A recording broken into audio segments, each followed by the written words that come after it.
few years ago, I was in New York City waiting to see the world premiere of my play off Broadway, and I was having a meeting with the producing artistic director. When out of the blue he says, "Amparo, you are so Mexican." No. And you know, he was Cuban, so I needed to find out what he meant. Because I'm like, Mexican? Like, what's he talking about? He said, "You are obsessed with death." Oh.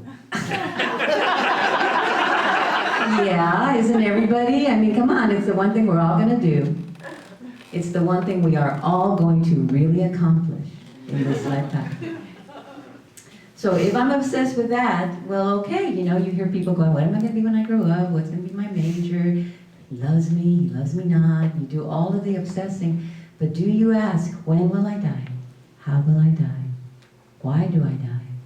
And more important, why was I born?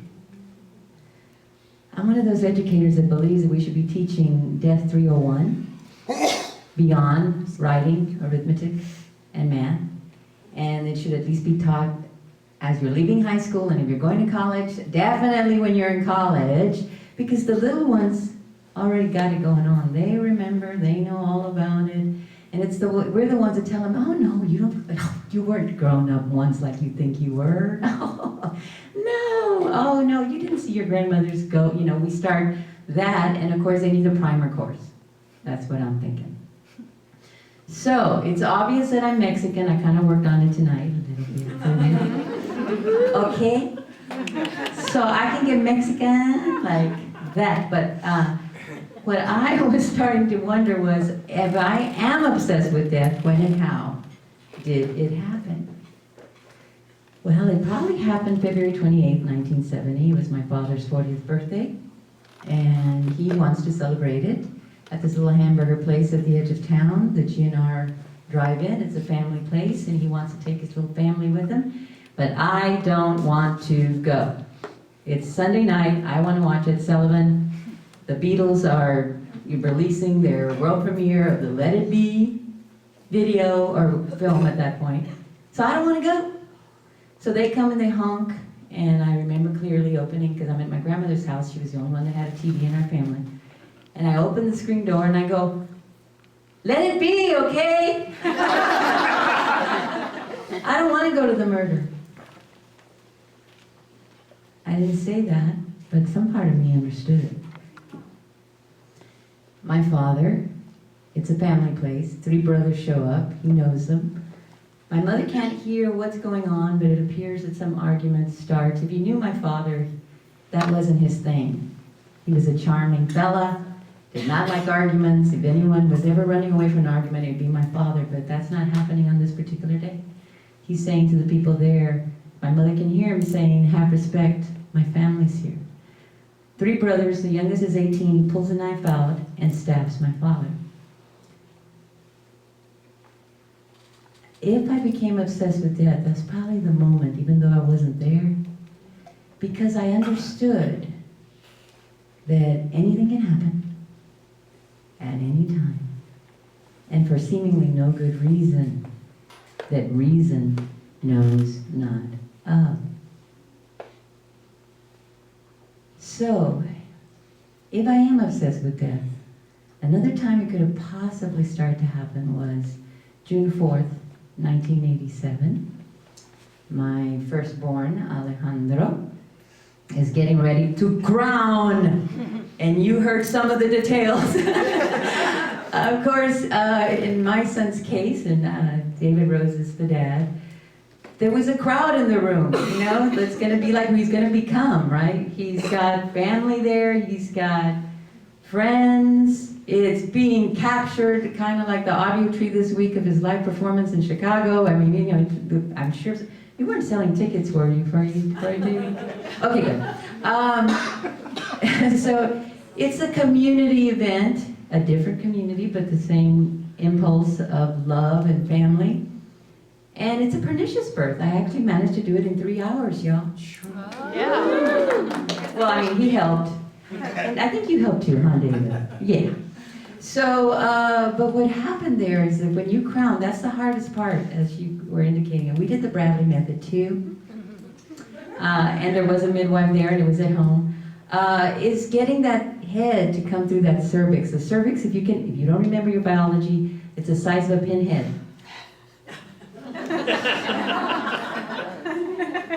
Yeah. And so my midwife later tells me that my son had the second largest head she had ever delivered, and by then she had delivered 500 babies. So to bring that glorious, brilliant mind to this world was a memorable moment. When his head crowned, jubilation, standing ovation, kind of like they do now when he pops into the stage, even just to check the equipment. Wah! But here's what happened. As everybody is so excited, oh look, so beautiful, that whole, I am having an experience like Brian just described, which is, it can only be a communication with him in that moment. Everything goes deeply silent. I see a picture of a funeral and an extraordinary sadness. And I'm thinking, whoa, this baby is experiencing his birth as a death. And then something, because I'm very intuitive, just said, log it. Okay. So 3 years later, there's a little picture of him in the doorway there. 3 years later, we're having a typical morning experience, and he's playing on the floor with some toys. And suddenly I just know to look at him, and he's just like, little, and nothing has happened. He's just playing with his toys. And so I said, Alejandro, what's the matter? And he says, I dreamed I died. And I said, you want to tell me about that? And he says, I was swimming in the big ocean. Well, first he said big river, actually. He said, I was swimming in the big river. Then I saw the White House. Then I was swimming in the big ocean. Then my head got bigger. Then my hand got bigger. Then I died. And he started crying. And without even, I wasn't going into a reasoned place, I said, Alejandro, you're remembering being born. There was the moment that we both shared, that he was remembering clearly. And I have kept that forever because that's something I want to know is true. That when we experience a birth, it's a death. He was leaving something quite precious because I felt the sadness of that. And when we're saying goodbye to someone in this lifetime, they're being born. Kind of interesting. I don't know what all that's truly about. But if I am obsessed with that, partly it's because I am Mexican. Meaning we practice, at least when I was growing up, el luto. El luto is a very serious awareness of mourning and grief. And at the time, people would wear black, which was your understanding that they are not who they usually are right now. We knew to respect that. They weren't going to be themselves. They were going to act a little strange. They were not going to say the right thing. They were going to burst out crying. They might scream your head off. You would just give them space. You knew, and sometimes it would be days, sometimes it'd be weeks, sometimes it'd be years for some people. And then finally one day that black would come off, and they had joined back to the land of the living. Well, I'm in luto right now. You wouldn't have any way to know. Well, I mean, I'm wearing black, but it's stylish, I suppose. Because I've lost several friends this year, and one pretty recently, a month ago. And those of you that were here for the storytelling in August, the run-ins with the law, Corey Russell told an amazing story of transformation in this. We weren't in this space, but it was just literally 4 months ago. And when he and I were packing up at the end, we were having a conversation. And I said, hey, Corey, I'm going to be in Los Angeles from November 5th to the 10th. I need you to maybe house sit for me and take care of my dogs. He had done that before for me. And suddenly I just had one of those moments where we lock eyes. And he says, I can't commit. I don't know why. And I felt a deep sadness, like I did when my son was trying to be born, but I didn't understand it. And in fact, it was highly irrational because it almost felt like hurt feelings, but you know, I couldn't quite understand it. But now I get it, that it was one of those let it be, okay? Meaning, I care and love you enough that I don't want to leave you on the lurch because frankly, I'm going to be dead 6 days before that. Because that's what happened. And for me, like I said, I don't know what to make of all of this because it doesn't make accepting death any easier, but I do know one thing, that when I am obsessing about death, I'm never more myself than that, if that makes any sense. Because when we lose someone we love, something dies with them, and something new is immediately born. So as I was getting ready to put this story together, I had an interesting synchronicity, and I want to leave the evening tonight with that. Oh, chingao! That's another way I'm very Mexican. I love to cuss in Spanish. Chingao! Look at what happened. I paid $18 for these pinche glasses a week ago. I need some reading glasses. Does anybody have some that are reading, not prescription? And I hope I don't break them. That makes me so mad. I'm going back to CBS. Bien enojada como una mexicana que chingo. All right. So, some of us were here a couple weeks ago. We saw Yogananda's Awake, right? Anybody here in this room saw? If you haven't seen that documentary, please gift yourself with that. Pretty extraordinary. So I was reading this book again, and I've been doing it religiously. I'll do a chapter, like, you know, complete. But something happened interesting yesterday. I stopped in the mid-page and just closed the book. And I thought, well, that's interesting. I think I'm sleepy, but not really. But today, this morning, I found this, and I thought, oh, well, here you go. So this is going to be the end of the evening, and I hope it ties in all the stories. And I need more light in here, even with reading glasses. Ching! Okay, no, stop. Stop. Okay. And I have 2 pairs of reading glasses. You want a stronger pair? Yeah. These are 2 too. Yeah. Don't you just hate that? Jeez. How's this? It's so attractive for 2, right? How does that work? No. All right. All right. Oh, yeah. All right. So, this is Yogananda. And he's saying, one day I entered a cinema, a movie house, to view a newsreel of the European battlefields. The First World War was still being raged in the West. The newsreel presented the carnage with realism that I left the theater with a troubled heart. Lord, I prayed, why dost thou permit such suffering? To my intense surprise, an instant answer came in the form of a vision of the actual European battlefields. The scenes filled with the dead and dying far surpassed in ferocity any representation of the newsreel. Look intently, a gentle voice spoke to my inner consciousness.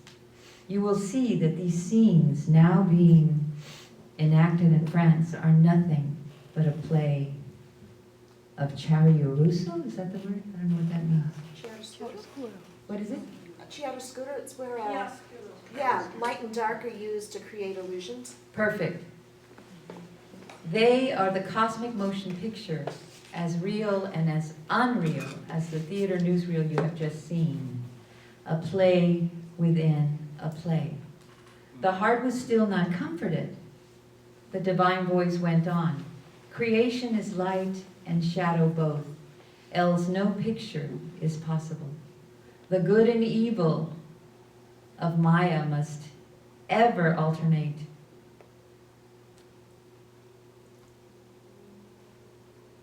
If joy were ceaseless here in this world, would we ever desire another?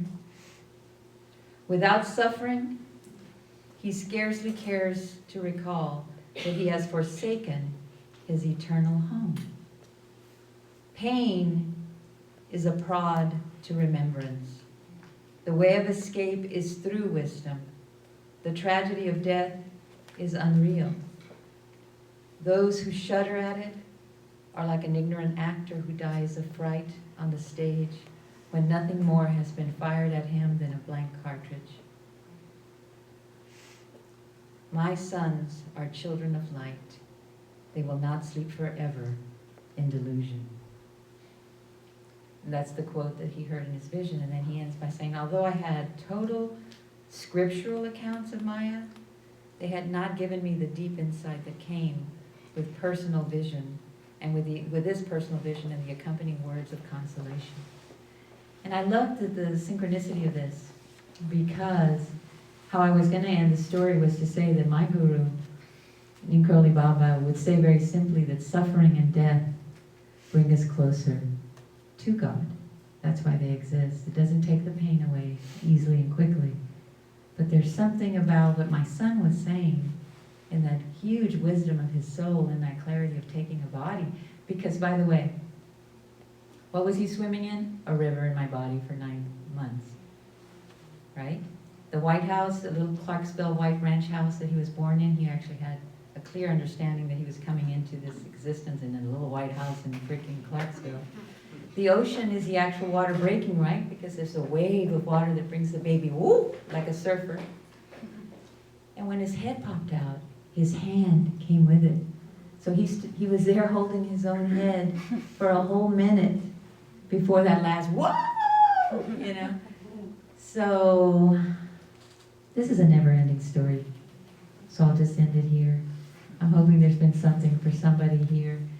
There's this lovely young woman. Are you still here? Yes. We're looking at the clock, and I had promised them we would be done by 10, and now we're 3 minutes away from it.